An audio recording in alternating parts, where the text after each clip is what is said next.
Bem-vindos ao canal Carne Seca, um sabor bem Brasil, e a receita de hoje é simples, rápida e fácil. Ideal para você fazer com aquela sobra do molho de tomate, a sobra da carne seca.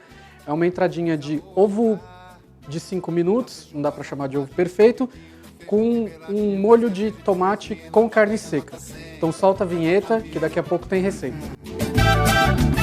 A carne seca é o sabor do Brasil. A carne seca é o sabor do Brasil.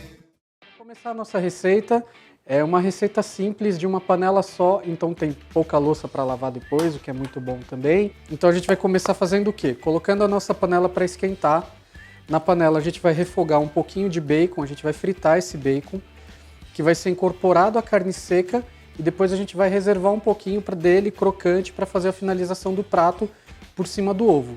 Então aqui basicamente o que a gente vai fazer é esquenta a panela, quando ela já estiver um pouquinho quente, a gente entra com o bacon para ele começar a fritar. A gente coloca aqui um fiozinho de azeite, só para ajudar o bacon a não grudar. E o lance aqui é o seguinte, o azeite a gente só entra com ele na panela quando a panela já estiver bem quente. Porque se você coloca a sua gordura na panela enquanto a panela está fria, até que essa gordura esquente, ela já perdeu todas as propriedades dela. Então todos os aromas que tem no azeite, se você for colocar ele frio na panela e esperá-lo esquentar, quando ele esquentar tudo isso daí já evaporou, a única coisa que você terá é um óleo queimado, né? Então o azeite já está aqui, a panela já estava quente, a gente pode entrar com bacon cortado em cubinhos.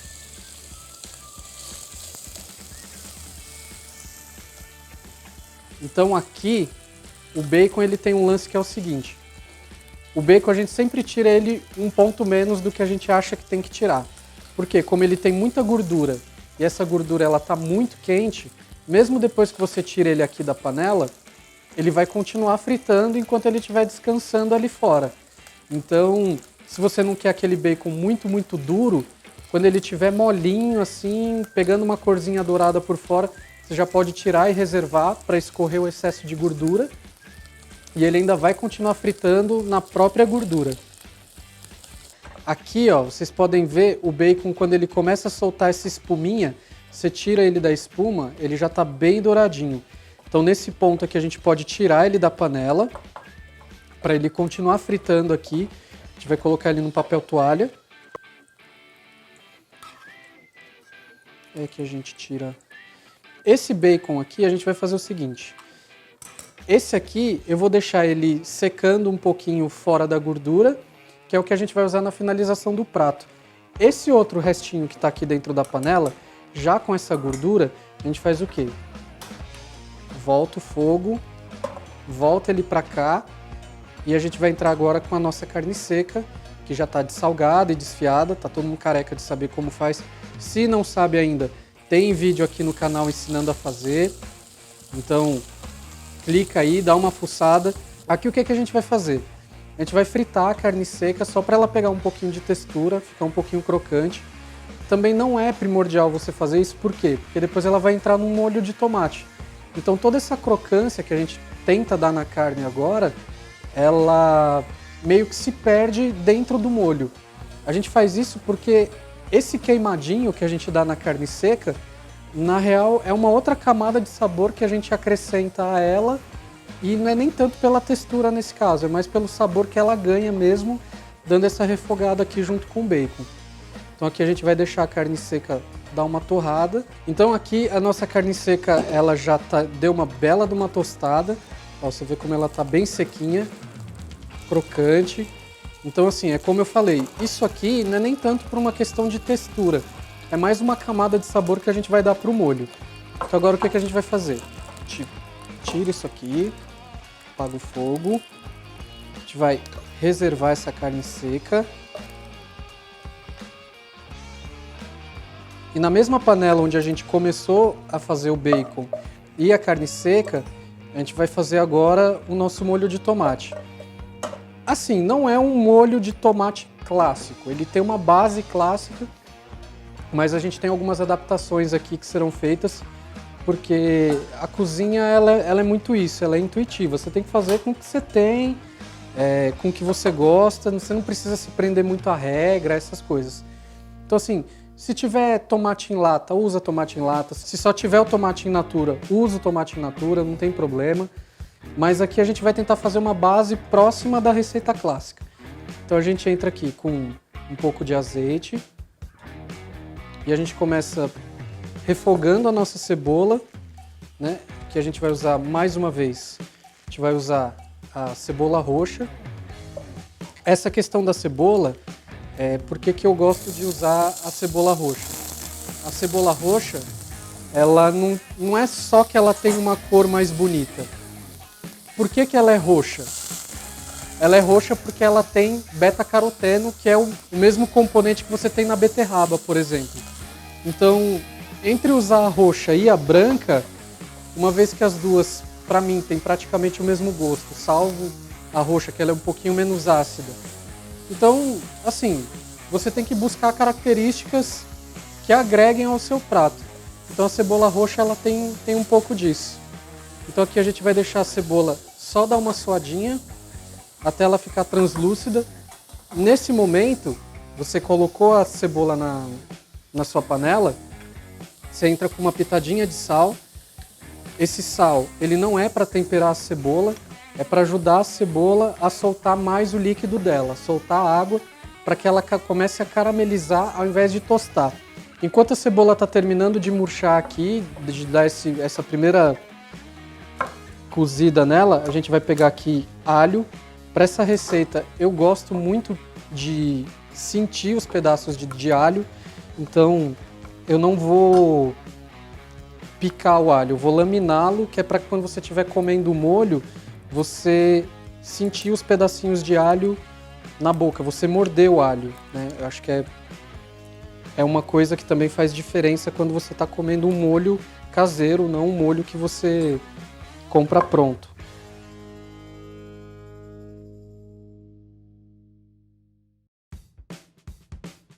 Então assim, aqui, cebola refogada, alho tá refogando ali.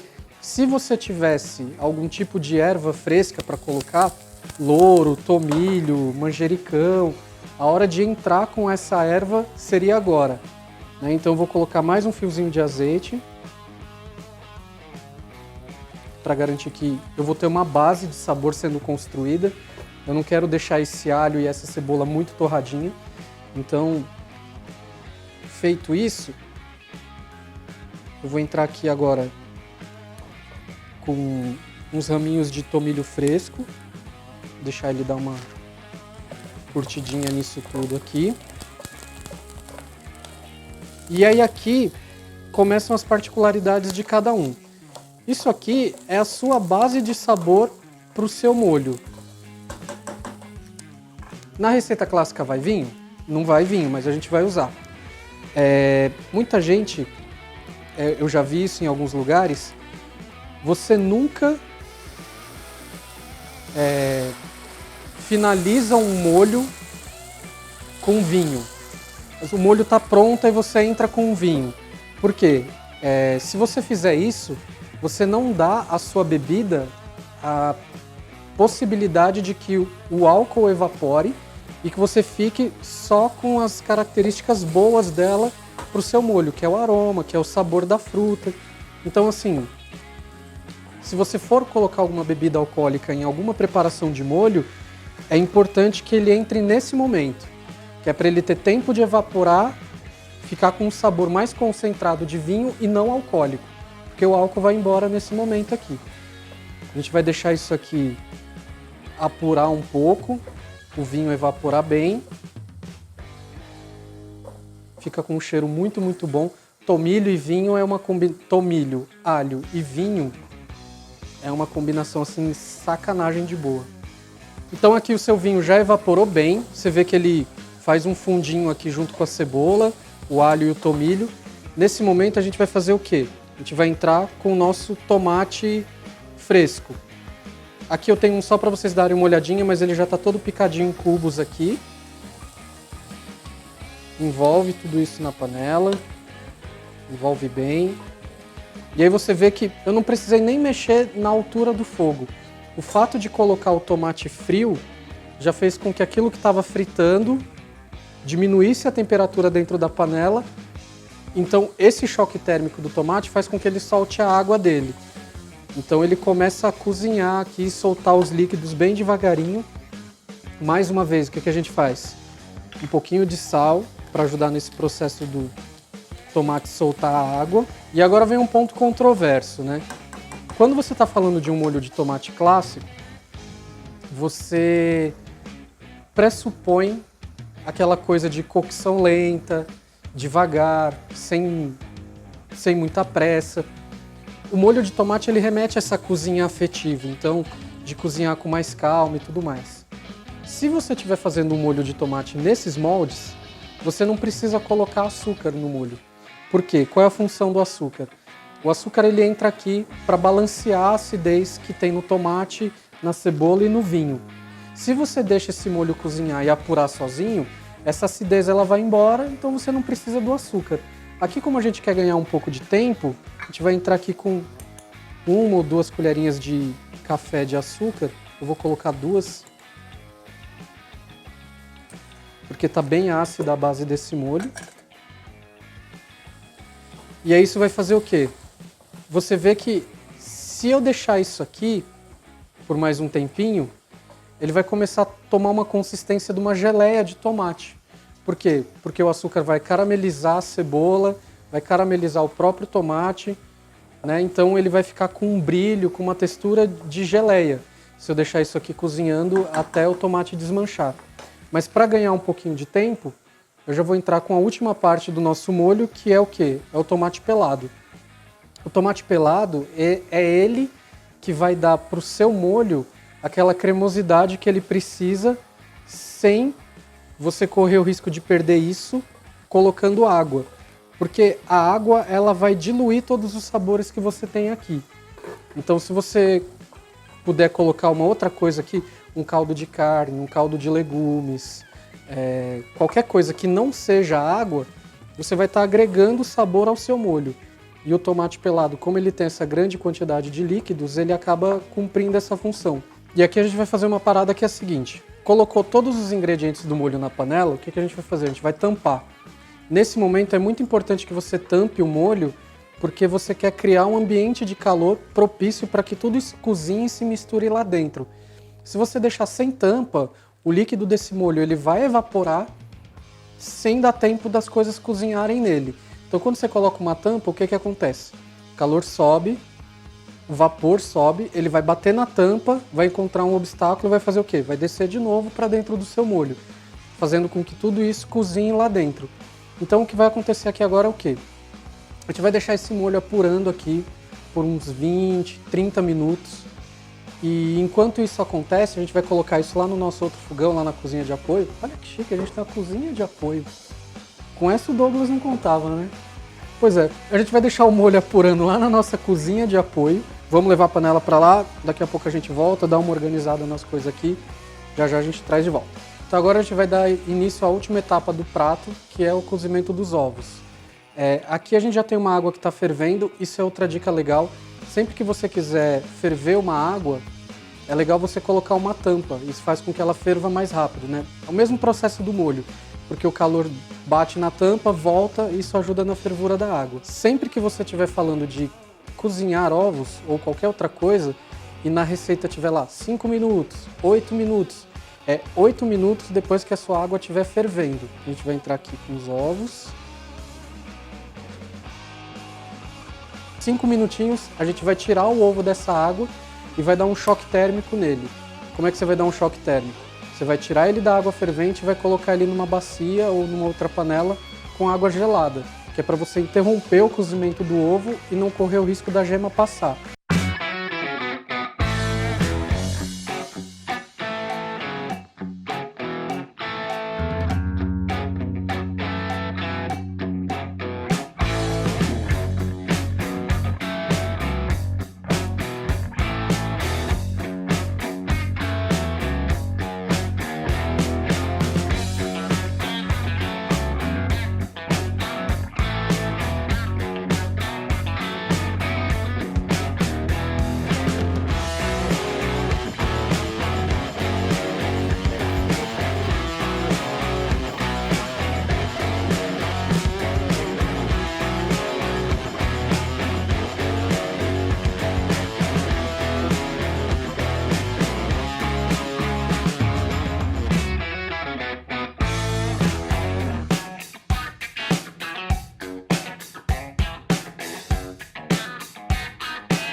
Beleza, esse é nosso prato finalizado, então é uma espécie de um ragu de carne seca.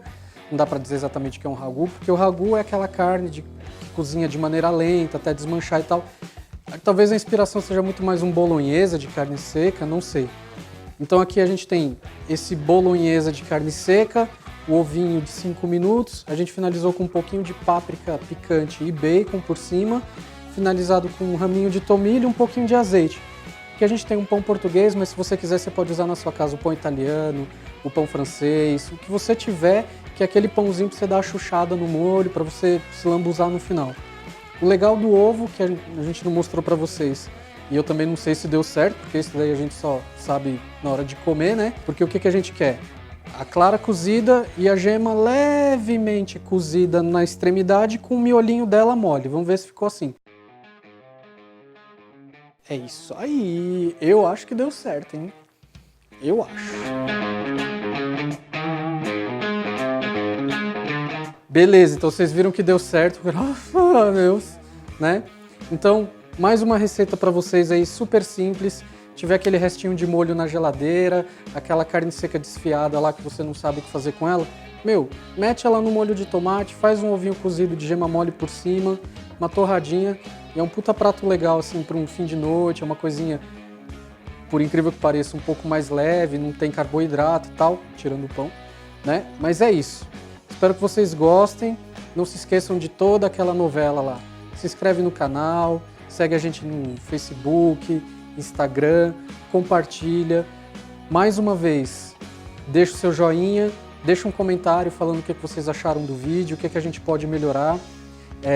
E sem deixar passar batido, a gente está aqui com o Moletom Maneirão do Underchef. Foi o canal que foi base de inspiração para a nossa receita de risoto de abóbora. Quem segue os caras lá também já sabe que eles têm um guia completo ensinando você como cozinhar os ovos. Isso daqui, a dica dos 5 minutos, banho-maria invertido, diga-se de passagem, peguei de lá mais uma vez. Então assim, agradecer demais o pessoal de lá que sempre dá um apoio muito bacana pra gente. Quando eu mando mensagem, eu falo assim, pô, dá uma olhada lá no nosso vídeo, vê como é que tá. O feedback é sempre super positivo. Então, pessoal do canal do Underchef, muito obrigado pelo conteúdo e pela parceria, beleza? Então é isso. E já vou dar um spoiler, hein? Em outubro, que é o mês do Dia das Bruxas, a gente tá com uma receita bem amarrada nesse tema para trazer para vocês. Então, já fica a dica aí, beleza? Um beijo, muito obrigado e até a próxima.